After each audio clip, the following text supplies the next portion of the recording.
Hey, good evening. Good evening. Hello, Pamela. Hi, how are Hey, you? we missed you last week. I was in I LA. like your hair and I like your brick background. Looks like you're outside Thank in you. someone's building. I'm up against the wall. So we got an interesting evening tonight, people. We have Nick Christopher, who's written a few books, screenplays. I would consider him an expert in the mafia, almost as expert as I am. No, he's much better than I am, and I'm pretty good, but he's better. And we got Pam, who's a former prosecutor, and we're going to ask her some questions about prosecuting wise guys or defending them. Now she defends them. Well, my And motto is hello, everybody. My motto is crime pays as long as it's cash.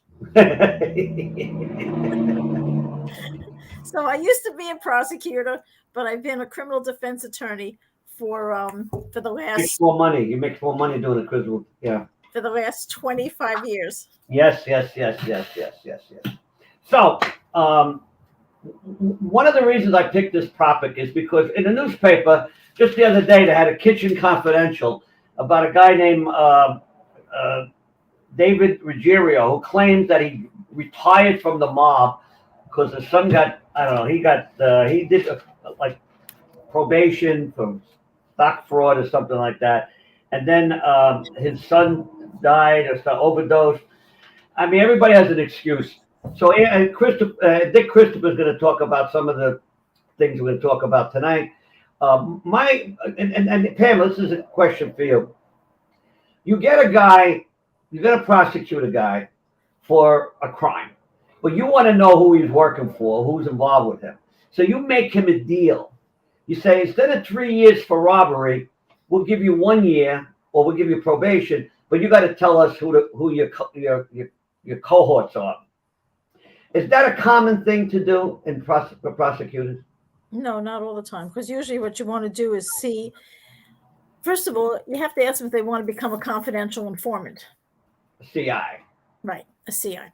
Or otherwise known on the streets as a snitch. As a what? As a snitch. I call him a rat, but that's okay. Well, snitches get stitches, and yes, of course. Snitch, yeah. In high school, in grammar school, you called them a snitch. A snitch. Okay, they're known as a rat. And you know that over the years, people such as high profile mob related persons became rats. And that's how they got themselves out of spending a lot of time in jail. Yeah, but let me ask you something. If you get a guy who's a made mafia guy, that's the topic tonight about mafia. You get a guy and you get him on a state case. Now you're a state prosecutor, New York State. Right. I came out of the DA's office in Brooklyn. So now you're in Brooklyn. You got a guy who committed a crime. The feds come to you and say, we want to prosecute him because we can get him on RICO because that crime constitutes a racketeering, influence, corrupt organization. Then you defer it to them? Is that how it works?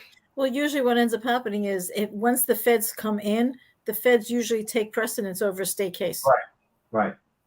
But if like, for example, murder is a state case, but they can apply it to a racketeering and then they make it federal and they take it away from the state. Well, I'll give you for instance, there was a case that I had many years ago. Do you remember? It's going back, let's see, it's got to be maybe about at least 6 years. They had the last huge sweep when the feds came in. It was early in the morning. You saw everybody getting arrested around 4:30, 5 o'clock in the morning. That was the last large sweep of all the heads of the families that they were taken out in their pajamas early in the morning, handcuffed. And they were parading, they were having them do the perp walk in front of the cameras. And you had people from the Gambino crime family, the Colombo crime family, basically like all the 5 families in New York, whatever's left of them. And so majority of them were taken in, and it was all by the feds. It was done by the Southern District in conjunction with the Eastern District, both in New York. Eastern District of New York, Southern District of New York, for anybody who's listening, and that's federal. So you had the Attorney General's office working on that, and they brought them in. And majority of those cases, they were all RICO cases. Because, for instance, the case that I had that involved Anthony Moscuzio, when I had represented him, he was facing up to 25 years in jail. They had numerous wiretaps, and there was somebody that inside the family who wore a wire, who ended up catching him on conversations. And in fact, even on the conversations that he was on, he really didn't admit to committing any crimes. It was so minor.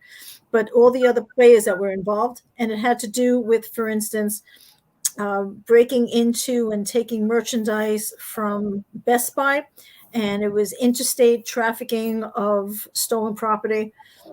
In other cases, not involving him, but in other cases, if there's drugs involved, that's how the feds are picking it up. If it's just a regular state case, it's going to be in the jurisdiction of the DA's office.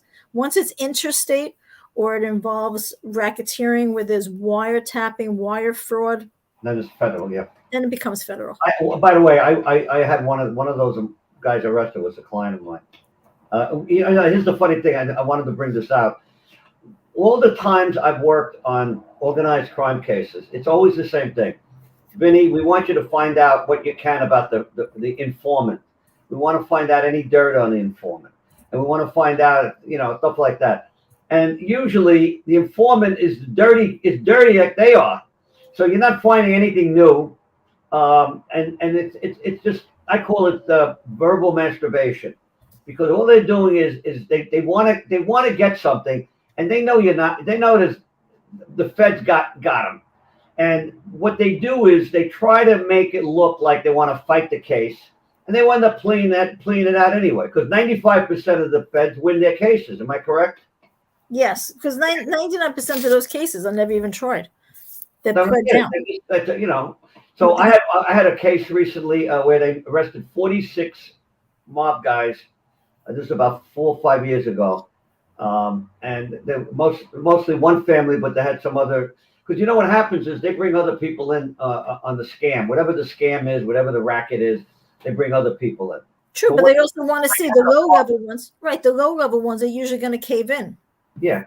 So what I had to do is that I located the guy who was a rat. Now, he didn't go in a witness protection program. Right. They just put him in a hotel, an apartment in Las Vegas, and we were able to track him down because he didn't change his name. Okay, but I was told, don't do anything, just find out where he is. Okay, because you don't want to get a obstruction of justice charge against you. You don't want to get tampering with a witness, et cetera, right? Right. So we got a lot of information on the guy. The guy was not a good guy. He was a bad guy. So what are you going to do when a guy gets in court and he's on the stand testifying? You're going to say, "Oh, you did this, you did that." So what? The jury knows that he's a bad guy that turned a turncoat. Yeah, that's a mafia turncoat. It's. But here's the problem, and I won't mention names, but two former FBI agents who I know one of them, the other one I know of. They were close to they got a witness on a case, a Russian guy, and they got really close to him. And he called in New Jersey, he called the cops. The cops called the feds, and they arrested the two private eyes who were former feds. They arrested him, prosecuted him. They won. They actually won the case. But there was a purpose to it. By doing that, they got him off the case because they got to defend themselves. They can't work on the case. And they've done this to other. I know another private eye that they did that to. And they went in after him. They said, "You said you were a federal agent." He goes, "I never said that." So you got to fight it and prove it. So how do you fight it? You give up. You say, "Okay, I won't work on the case," and they drop the charges. Right. That's how sneaky. The FBI and the federal government are just as bad as the mafia. They use their own tactics, illegal tactics, but because because they are the state or the federal, and because they are law enforcement, they get away with it. They get away with a lot of stuff. In the name of justice. Well, what is it? The scales of justice, the girl's blind. I mean, they got the blindfold on it, right? Well, the blindfold, because you're not supposed to make any judgment calls with who's in front of you. So justice is blind. Not always fair, but blind. Well, but speaking about, who the most famous is, as far as a mob informant, that was Sammy the Bull Gravano. Oh, I have a theory about that. And when Nick comes on in a little while, Nick is gonna. Now, Sammy the Bull admitted killing 19 people in his career. Right. he found out the feds had a tap on John Gotti's phone that John Gotti said some things on the phone that sounded like he was gonna kill Sammy, have Sammy killed. So they showed that to him. So now he has a choice. Good evening, Bruno. He has a choice. Stay in the mob and get killed, or testify and live. And he took the second chance. And that's what they do a lot with some of these informants. They get them in a situation where, I think I'll take the low road instead of the high road, or something like that. And okay, so Pam, we're going to do some of the sponsors. Okay, Pam?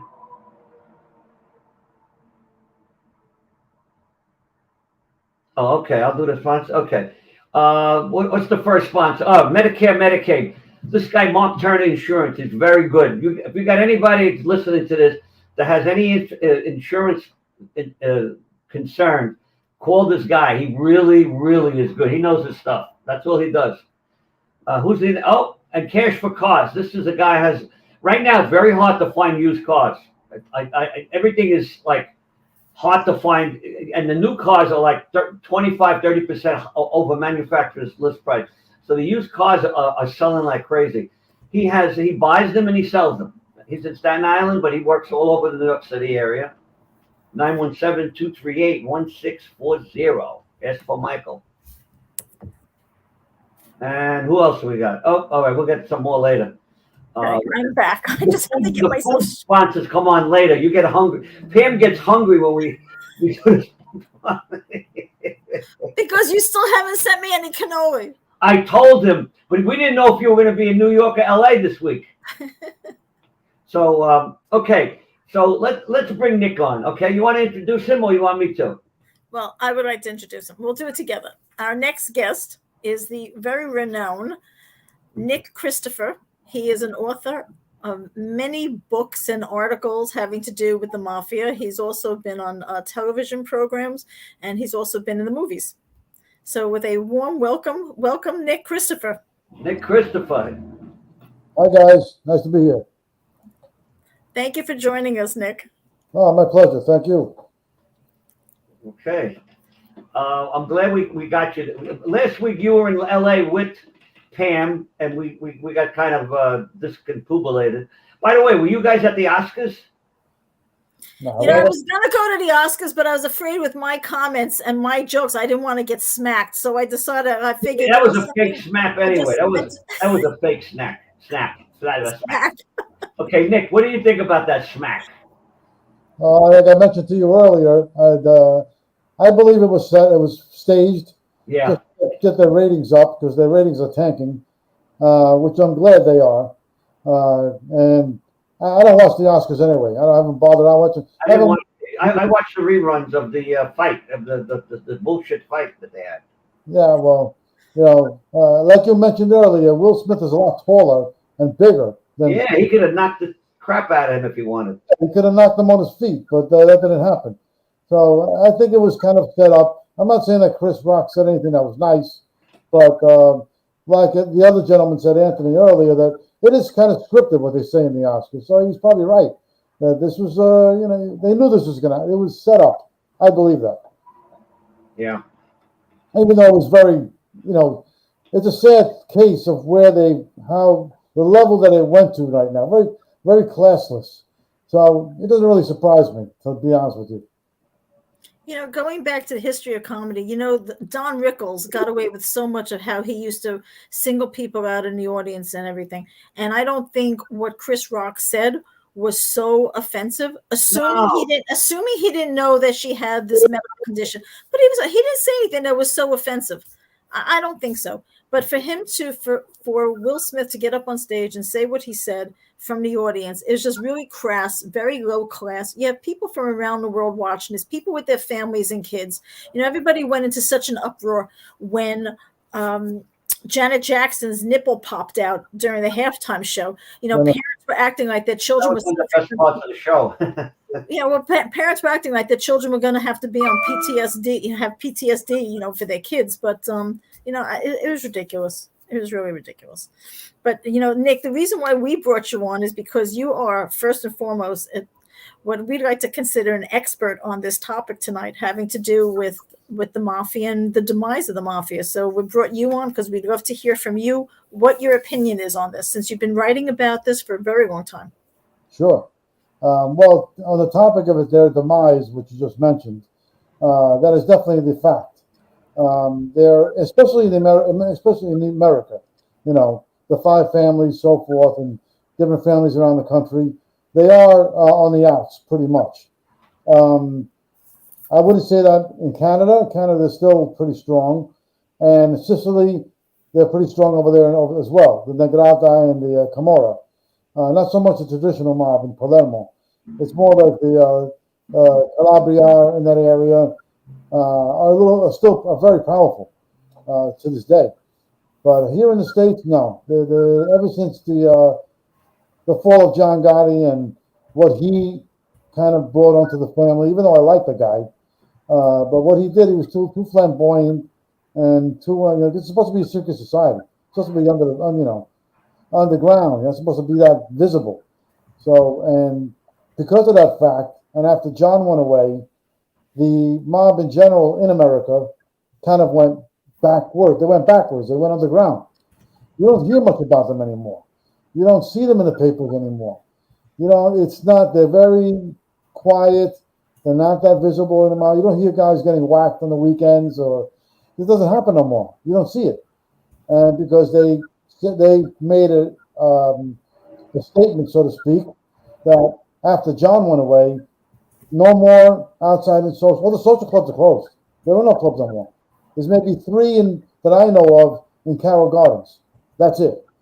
Usually there's one like every other corner, but not anymore. They shut them all down purposely, not to be visible anymore because of what John did. Well, Nick, also gambling now is legal.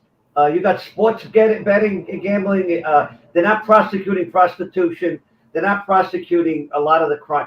So the street crime that the mafia would make money on, maybe a shylocking is still around, but very little. I remember when I grew up in Little Italy, the gangsters be hanging out in the corner dressed sharp because that was their stock and trade. People see them, mafia. Okay, let me place a bet. I need some money. Can I borrow $1,000? I'll pay you back. You don't see that anymore.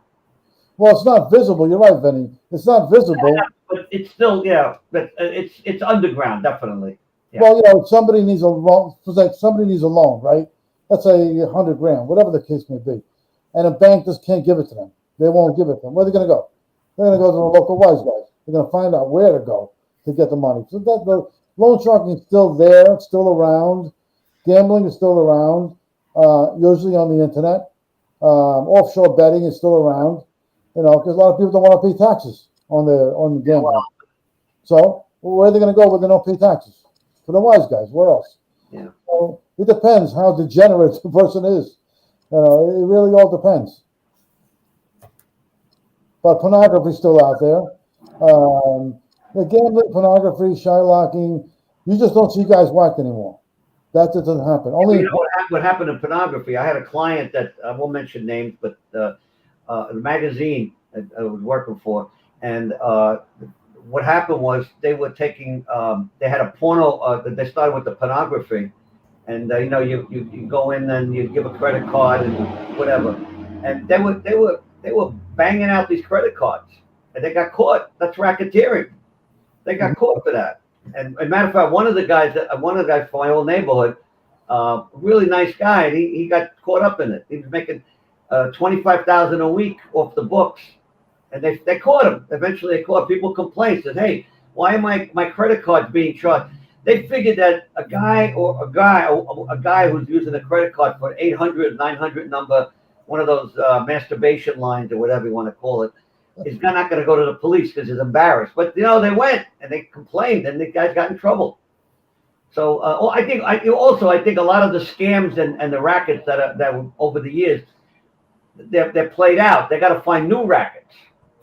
Oh, which they do. They always find something new to steal. Always. They always find another way to do it. I mean, what about it? I think Pam mentioned it earlier. A couple of years ago, about maybe 2-3 years ago. Skinny Merlino, who was Joe Merlino, who ran the Philly mob, who moved to Florida and opened his own restaurant, which got closed down by the feds. He ran a interstate gambling ring from New York to Florida. Right. They still, like, that's recent. That's pretty recent. That's like, what, 3 years ago? And Right. Skinny went to court, and he won the case. He got off real easy. He was a very shrewd, intelligent guy. So even the Philly crew's still around, just not as powerful as it used to be, but they're still there. Mm. Well, you know what it is too now, what I think would make it really difficult is that with the so-called eye in the sky and the way the internet is set up, where you and people with their filming everything and wiretapping, I think it's harder right now for the mafia to really conduct the business the way they did in the past, because now there's too many eyes and ears everywhere. Yeah. And now you also have the drones. Right, now you have the drones flying overhead who could do better surveillance than the feds could on feet. Also, on a cell phone, even if you're not talking on it, they could still tape your conversation remotely. And a couple of guys, and we know a bunch of guys that went to jail because they spoke. They put the phone down or shut it off, but the battery was still in, and it still record. They still were able to listen to the. Yeah, you're right. It's incredible. A lot of the guys back in the day, a couple of guys I knew, like my friend Billy Jr., his father was Wild Bill from the Colombo family. Yeah, And, Bill Catola. Yeah, exactly. Yeah, Bill Jr. is a good friend of mine, and he told me about that because during his time, they were using phones. That's when cell phones were in. So what they would do, a lot of the wise guys, they would have what they call throwaway phones. So you use it for what you want, you chuck it. Throw it away, yeah. Yeah, so they used to do that a lot. And this way they don't track them. This way the feds can't find them. And you mentioned before about credit cards. What Billy Jr. used to do, him and this other guy, Andy, from the Gambino crew, used to run what they called, those calling cards used to sell at the stores where you can call overseas. Yeah, right. The phone cards.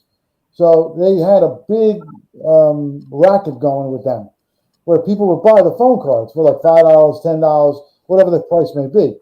So these guys made sure that a lot of these phones, let's say you start calling somebody, right? And it's supposed to be $5.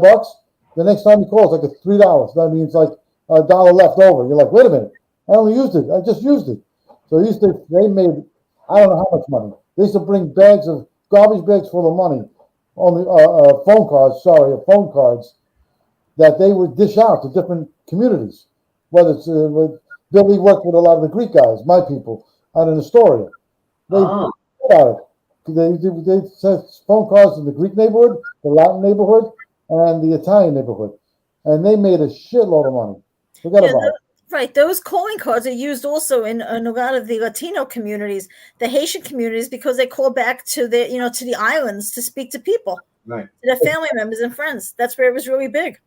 My investigators years ago used to use them all the time when they're calling people because they want to disguise the call. They don't want to know we're calling from the private eye.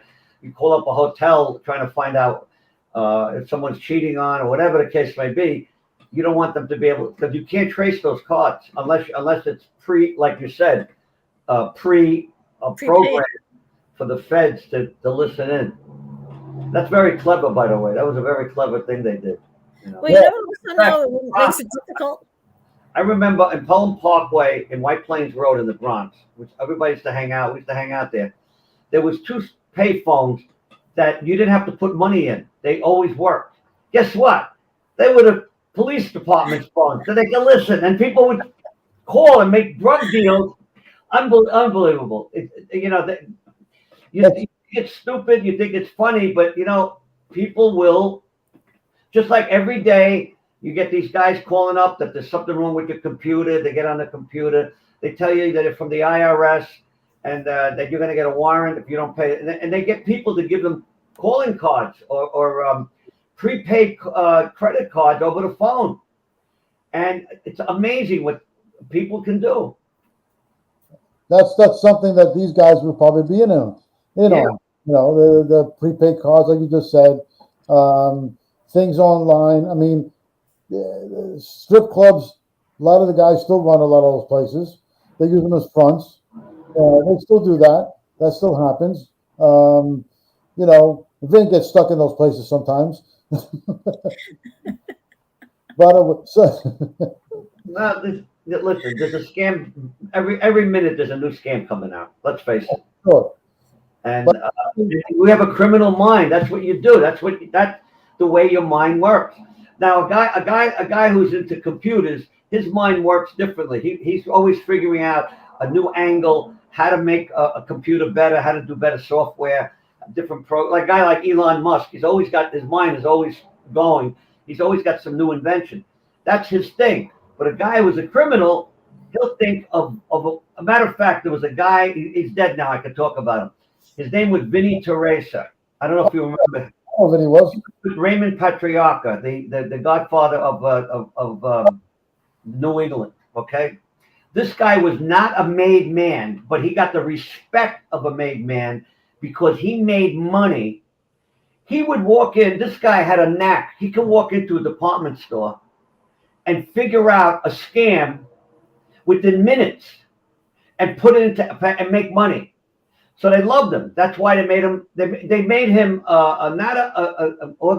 he was considered like an associate. Put it that way, but he was up with the big guys.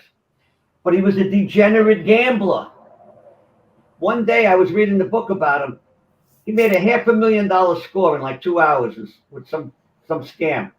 He blew it the next day in the racetrack. So that's And by the way, John Gotti was the same way. He was a degenerate gambler too. That's right. That's right. I know Vinny Teresa. Vinny was Nick. Let's say that the Godfather, he doesn't want to pay a bill. What happens? What are you going to do? You can't go after them. Yeah, exactly. You got a gambling debt, Well, I mean, John, with John Gotti, no one's going to go after him, of course. He would drop like, 50 grand, 20 grand a day on a bet. I mean, he bet on anything and everything. It was just ridiculous. He had a major problem with that. But the funny thing is, Nick, he's making money off gambling. On another end, he's making money on gambling anyway, right? I mean, these guys are going out selling numbers. They're racketeers. They're making money with gambling, and yet he's gambling and losing them. I don't understand how that works. I mean, it's just it's sort of like an oxymoron. It's an oxymoron. He puts out, then he gets back the next day. I mean, that's why he never worries about it. I'll give you another example. I won't mention the guy's name, but his father was a member of the Gambino family. His father was a gangster. His father scammed a casino out of $1 million. I don't know what he did. I don't know how he did it, but he scammed them out of $1 million. And guess what? He gambled it back and gave it back to them. He went and played the next day. Yeah.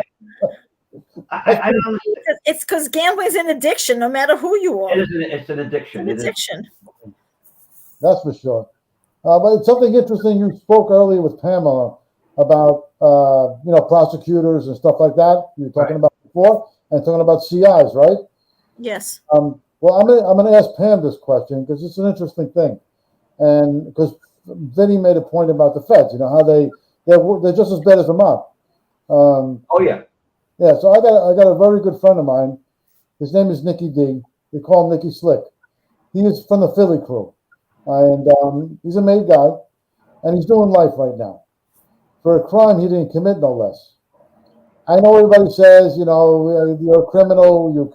They all say they're innocent, but this guy's for sure innocent, and because I've known him for years, so he got stuck in a very peculiar situation.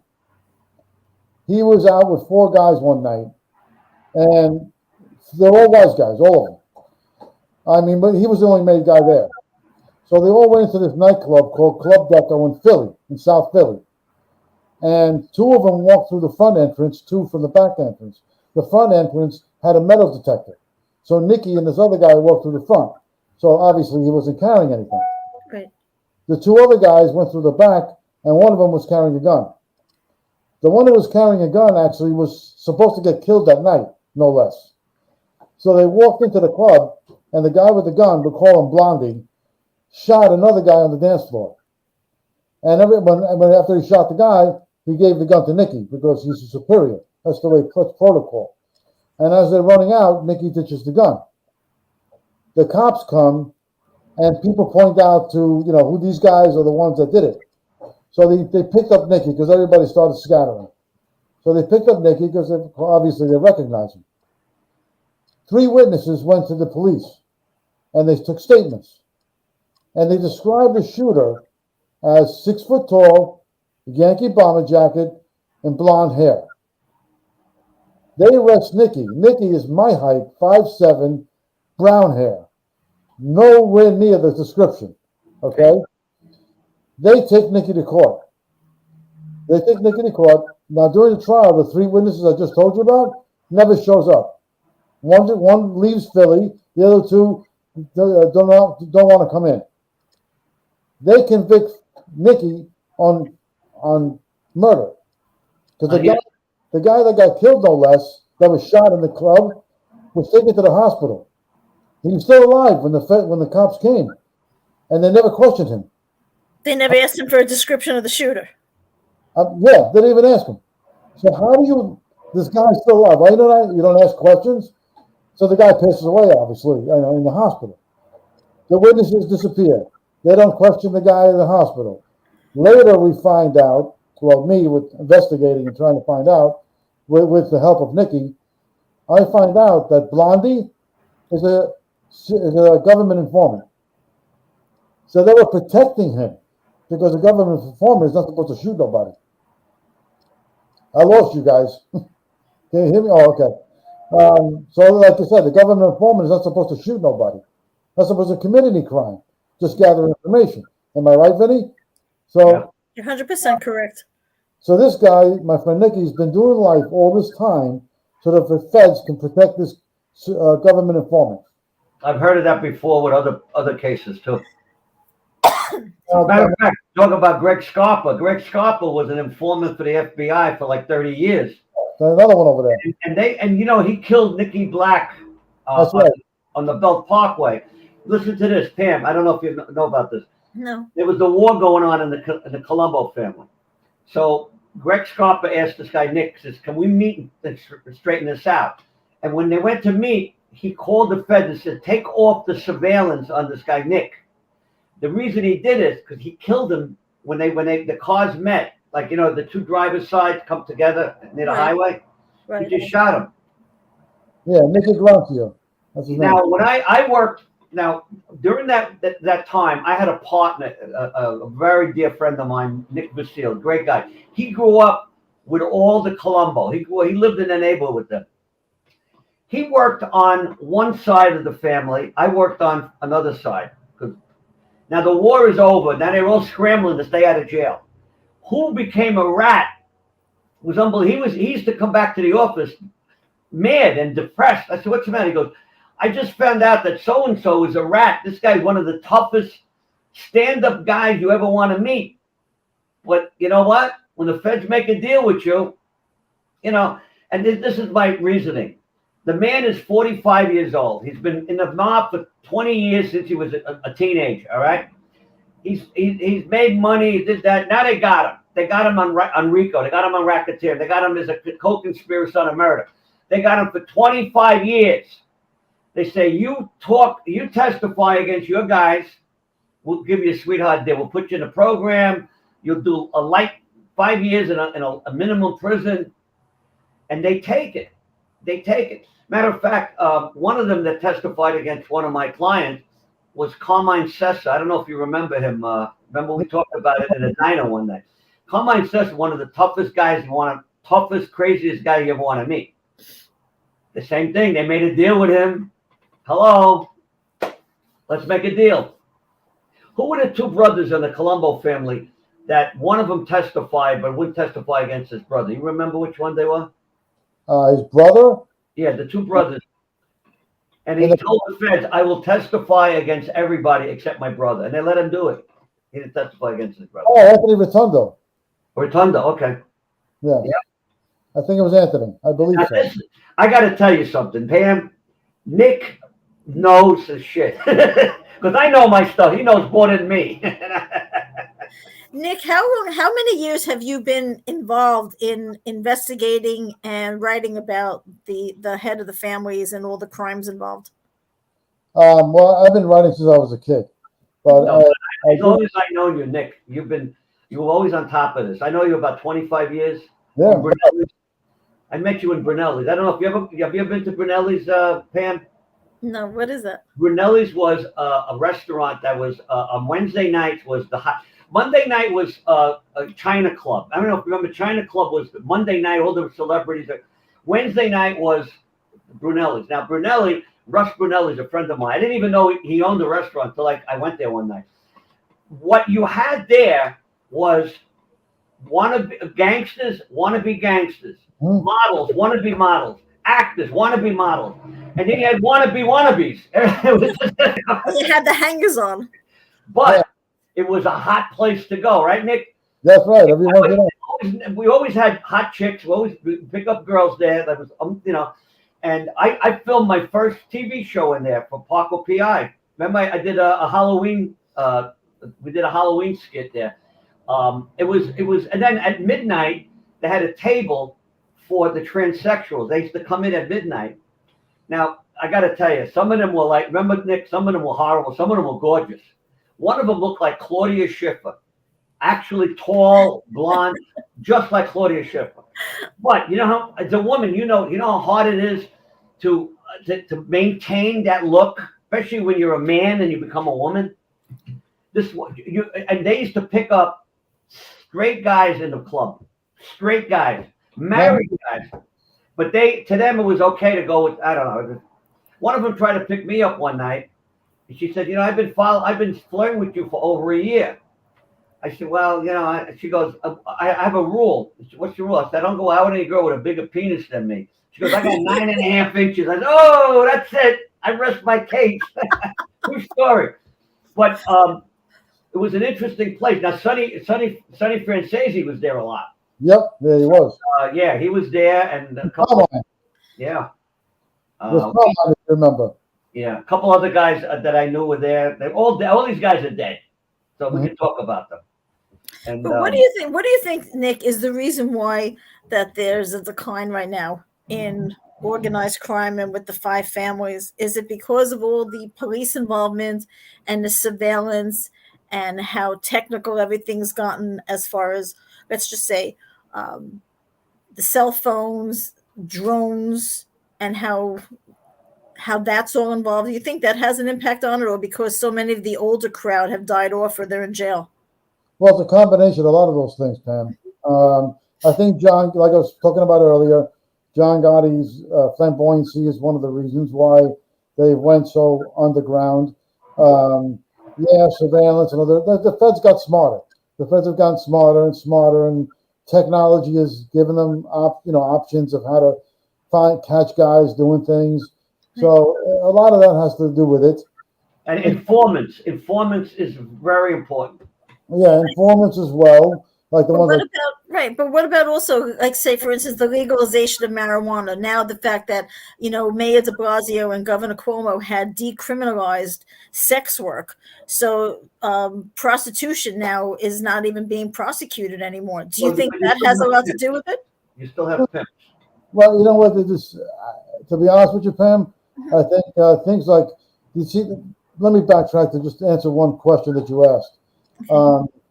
It's one of the main reasons why the mob is in a decline is because there's no new members.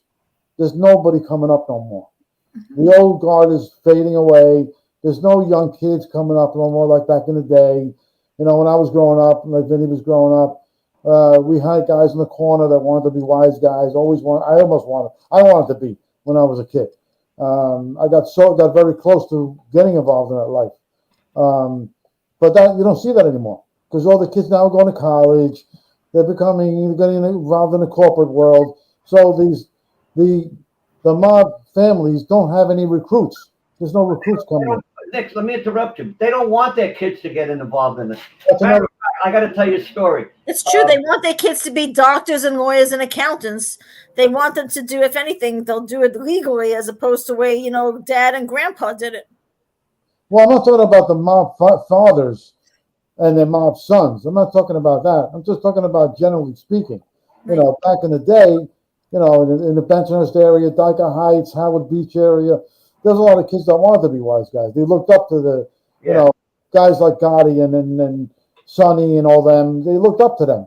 I mean, I know I did when I was a kid, but because I came close, I hung out with a lot of them. But I'm going back to the 70s and 80s. Oh, yeah. You don't have that no more. No. It's not there. That's when they say, going back to do it the old school way. So let me tell you a story.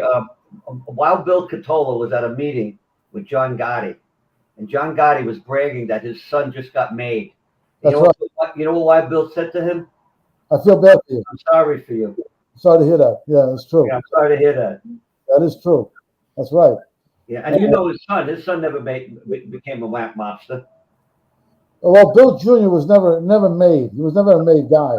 He was an associate, and he was very close with his father. He ran a lot of scams with his father, and he worked with Andrew DiDonato, who's with the Gambinos, who's also a friend of mine.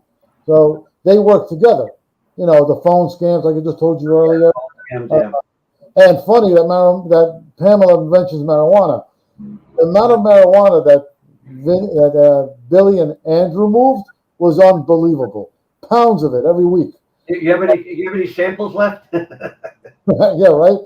But the wise guys don't really move marijuana anymore. You and I both know that even if you're an associate, you get the respect of being a made guy. So if you're an associate of, let's say, Sammy the Bull when he was good, let's say, when you want to use the word good, when he was in good spirits with the mob, you say, I'm with Sonny. I'm with Sammy. I mean, we used to hang out with Sonny Francesi, and some guys would say, I'm with Sonny, and people, shit, I'm not going to, because he was matter of fact, I was supposed to go on, I was down to Florida a couple months ago. I was supposed to talk about Sonny, because he was a client of mine and a friend, and I was going to get paid just to talk about, his exploits. He was a very interesting man. Now, we don't have time to talk about him tonight, but he was an entrepreneur. He had legitimate businesses. He was the first people involved with rap music. You know that? Yes. He owned a couple businesses. He was an interesting guy. Matter of fact, he went to jail for 40 years on a fake rap because they wanted to get him out of the way. Now, I was told by a reliable source that his own family got him out of there. Well, right? He was very powerful. Yeah, he was arrested for a bank robbery that he had nothing to do with. No. That was back in 1967, I think it was. They lied about that. They got three junkies to lie about him. Yeah. But you know what? The feds were after him for a couple of reasons. One of them is he was going out with Jackie Bouvier before she married John F. Kennedy, Jackie Kennedy. Mm-hmm. And he went out with all movie stars. He was the ultimate movie star gangster type. The women, Pam, if you would have met him then, you would have fell in love with him. With who? Sonny. Sonny. Well, Sonny Francis saw me perform comedy down there at Dangerfield. He had a great sense of humor. With one story I heard about him, he was with Marilyn Monroe in a limousine, and she was snorting coke. He opened the door and kicked her out on Fifth Avenue. He said, "You don't do coke. You don't do drugs with me." And kicked her out. He was funny that way. Well, we're gonna quickly go off right now and start discussing Borgatti, Patsy, and Artuso, so we can discuss pastries.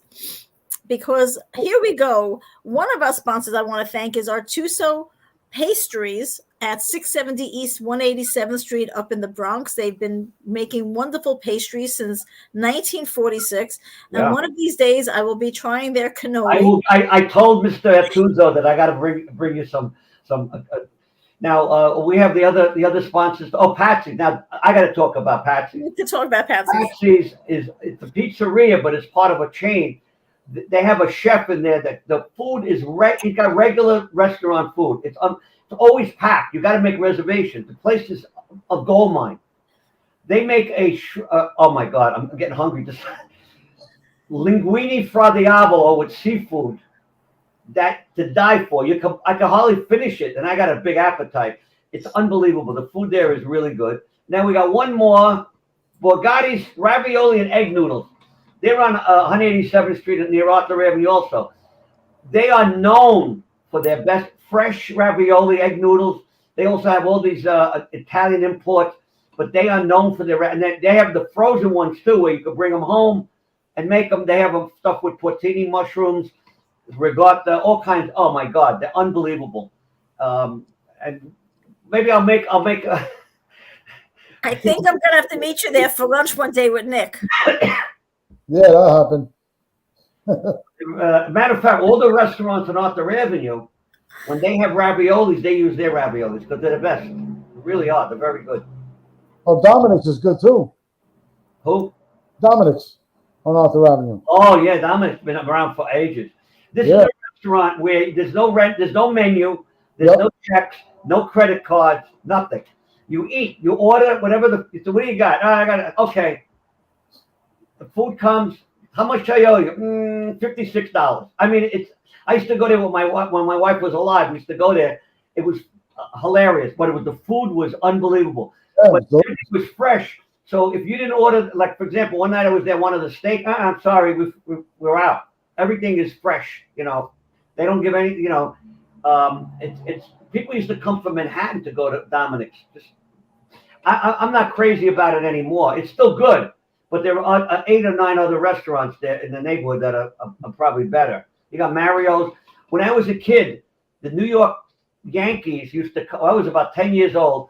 Elston Howard, Whitey Ford, Mickey Mantle, Willie Martin. They would all come in the station wagon and go to Mario's after the game. Was there no other restaurants in the Bronx like Arthur Avenue? Let's face it. You know, the Bronx. That's all that's left of the Italian section of the Bronx. The only Italian section. Right. Nick, I have an interesting question for you. Sure. You know, now that we're talking about, of course, the demise of the Mafia, my question to you is this: now that you have, I am getting hungry. With all these reality shows that have come up recently, what do you think about the fact that we have the Mob Housewives reality TV show? Do you think that if somebody like if John Gotti and Sonny Franzese was still alive, do you think he'd approve of shows like this? Fake. They're all fake. Mm-hmm. They're not. First of all, the only one that was Renee Gravano, her father. Renee Graziano. Her father was, matter of fact, her father called my friend. They filmed one of the episodes at my friend's restaurant in Staten Island. He didn't know it was Mob Wives. He just said, "Okay, you can film." When they came back, and they had this, that was the premiere, a pilot. When they came back to do the real, he got a call from jail from her father. I don't want you to do it. And he said, "That's it." Oh, no. You didn't tell me it was Mob Wives. You just said they're gonna film here. No. So they use other restaurants. The other one, her father, one of them, the husband was a rat. Not even Italian, right? Which one, Nick? Oh, Gita. Then they had Gita. She's cute. She was pretty. Yeah, the other ones were like, you know. And then you had Big Ange. Now Big Ange, she's from a mafia family. But the thing was, matter of fact, we filmed an episode with them on my show, Parko PI, like a promo thing. I don't know. At that time, we were getting calls and doing stuff all every week. Somebody, you know, and when you got a TV show, a reality show, a regular TV show, whenever the producer says you got to be someplace, you're there. You know, you got to be there. And, but they were all nice. Don't get me wrong; they were all nice people. They made a lot of money. They made a ton. It was a rated #1 show at its time slot. And my friend, who's very adept, he's a producer. He said they were getting $8 million an episode. Remember, it's a half-hour show, but you have 8 minutes of commercials. So you break it up into 30-second commercials. You got 16 commercials. If you're getting $1 million a commercial, you can pay $8 million to the production company. Now the girls on the show, they made good money, but they didn't make, they made, I don't know, like 50, 60,000 an episode, which is not bad. That's more than I made on my show. But it only lasted 3 years. But they had a great, matter of fact, one of my friends is a corporate attorney. You know what he told me? He says, I know judges and prosecutors that watch the show. They love it. You know what they love? It's like watching Jerry Springer. They love to see people that It's are, drama. yeah.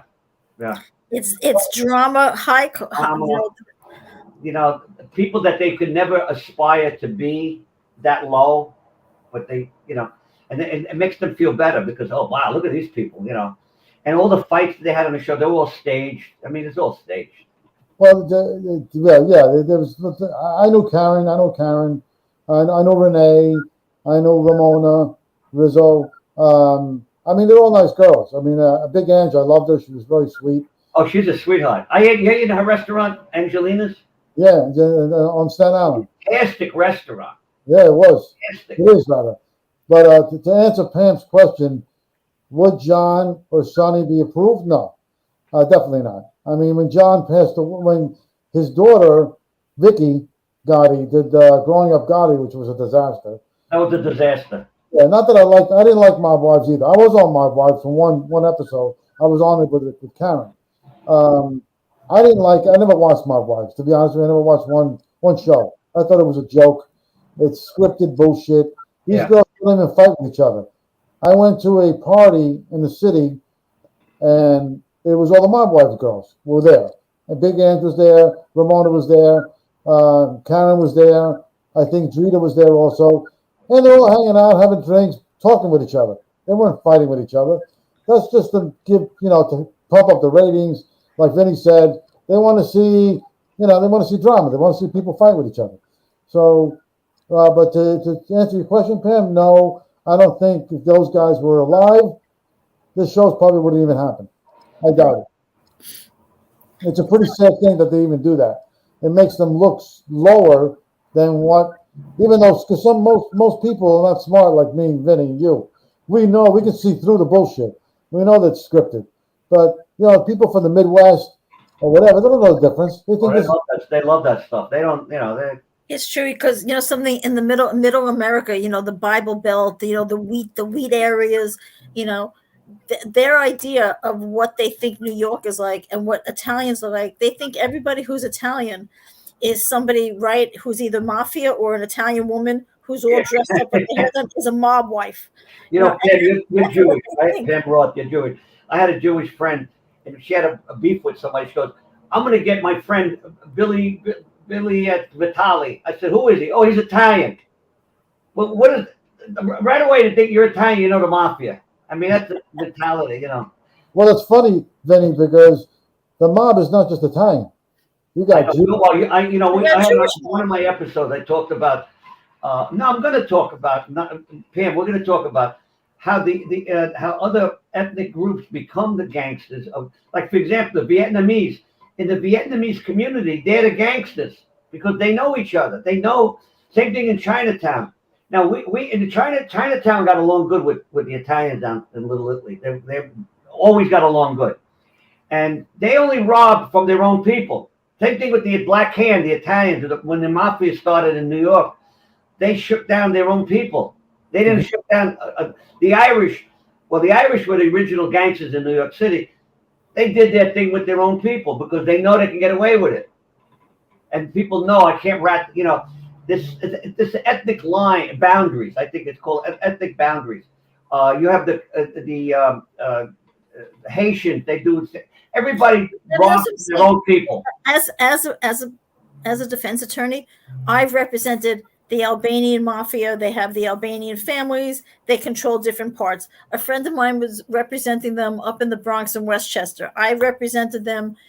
There was a faction in Staten Island and in Brooklyn. Then you have look at the original Jewish mobsters. You have Bugsy Siegel and all the other Jewish mobsters originally. Matter of fact, one of my friends from Rigoletto is a Jewish guy. The only Jew that hangs out in Rigoletto.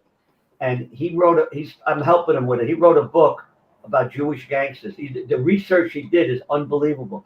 Most of the Jewish gangsters were in the Lower East Side Sure. They were poor people. Some of them were shot like Meyer Lansky. Some of them were just brilliant. And what they did was a lot of them partnered up with the Italians. The Italians were the muscle. The Jews were the brain. brains. They made money. They made a lot of money. Meyer Lansky, Bugsy Siegel. Well, Honor Rothstein, Longest Woman. I mean, you could go down the line. I mean, there's just too many. The Jews were actually the Irish were the original gangsters, really, in the 5 Points, way back, like the movies. Oh my God, Gangs of New York. Well, let me interrupt you, Anthony. Can you put up the 5 Families graphic that I gave you earlier before? Yeah, you see the 5 Families started in 1933. Lucky Luciano had a meeting in the Bronx off Tremont Avenue, and he got all these people. The Banana was alive then. Lucchese, Genovese, all of these people were around. Now, the Colombo was Profaci was the original. Then he died, and then Colombo took over, and then Persico. But as you could see on the hierarchy, a lot of these people are not around anymore. And you don't even see in the Genovese, you don't even see Vinny the Chin Gigante there. You see Tony Salerno was the underboss, but they made him as an interim boss. Right. And that's the problem the family had. I was at a wedding with one of the Colombos came. I was talking to him. And Joe Massimo, who was the actual boss of the Bonanno family, a real boss. There were no real bosses anymore. They were all interim. Okay. John Gotti was a real boss because he took over from Castellano. Mm-hmm. So that was when after Paul Castellano was shot. Yeah, but what he told me was shot. That's when he took over. Why it was important that Massimo became an informant. Now he did it for a reason. He wanted to protect his immediate blood family, and he said, "I'll testify." But if you notice, he didn't have to go to court. By him or offering to testify, a lot of wise guys just took the plea because they know as a boss, he knows what's going, even in other families. Because Nick, correct me if I'm wrong. When a guy is made, he has to go. The other families have to kind of okay it. They have to, they know about it. Now, here's the other problem. When a man is made into the mafia, he's got a target on his back. The feds, the day after the feds, somebody will rat him out and say, "Oh, you know who's the new boss?" Like the guy who got killed in Staten Island. 38 years old. He was an acting boss of the Gambino family. Got into an altercation with some guy with his niece or daughter. The guy killed him. Right. Nothing to do with the mafia. Just killed him. So you have guys. It's very hard. They're making people bosses because they can't get anybody to be a boss. Who wants to be a boss? You got to be crazy. Well, yeah. I mean, you're talking about. I know you're talking about Frankie Cali in Staten Island. Yeah. Yeah. Well, Frank Cali. Because he was a boss, he got killed for stupid reason.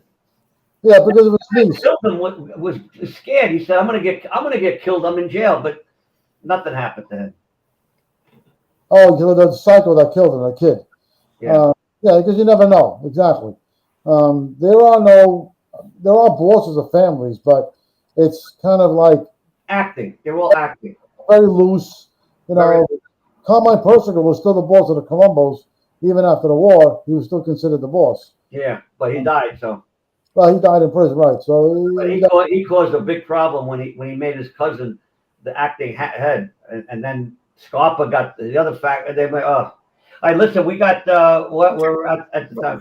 At the end of the show, we always say, what are you happy? What are you glad? What are you happy? What are you thankful for, Nick? What are you thankful for? What am I thankful for? Yeah. What am I thankful for? Oh my God. My family. I'm thankful that I have the talent that I have to keep moving forward and keep writing and trying to make things happen. Like my first book, trying to make it into a film. I'm very close to that. So I'm thankful to keep building on my creativity, so to speak. I'm thankful for my health. I'm thankful for my family. I'm thankful for my nephew who's graduating Boston College. He's got a big job already waiting for him in Dallas, Texas, for one of the big corporations. Very nice. My daughter, I'm happy with my daughter. She took over my company. She's doing very well. I don't know if you got a graphic for her. And I got books out. Again, Parker and Associates, my daughter's company, and there's my books. They're selling okay.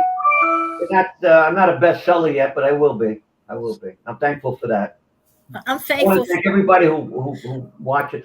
You know, I got to tell you something. I've gotten phone calls from people that watch the show, but they don't comment. They're quiet. They want to watch the show. Well, let me jump in and say I'm thankful for my family. I'm thankful for my health, and I'm very proud of my son. 19 years old. He signed up with the Air National Guard. He's an airman, and he is going to be Special Forces in the Air Force. All right. We're protecting our country. So God bless him, and God bless all of us, and keep us safe. Yes, sure. Thank you. And thank you, Anthony, for being our director. He's very good. He's very shy. Doesn't want to be seen, but he does a good job. Thank you, Nick, so much for joining us tonight. Yeah, Nick, I want to thank you. And maybe we'll have you on again in the future. Oh, absolutely. We have so much more to talk about. Yeah. Thank you, Vinny. Thank you, Nick. And thank you to everyone and to all our sponsors. Thank you. And we're going to go out and sample the food because I definitely have to try those. Well, we're going to have, they had a couple parties for me at Patsy. So maybe we'll have they have a back room. Fits about 25, 30 people. Maybe we could have something over there one night. Yeah, let's do something. All right. Awesome. Thank you. Tune in next week, and we'll keep everyone posted for our next show next Wednesday night, 8:00. Stay tuned, and anybody who wants to be a sponsor, please check out our website, and we would welcome you as a sponsor and keep supporting us as we grow. Thank you. Thank All you. right.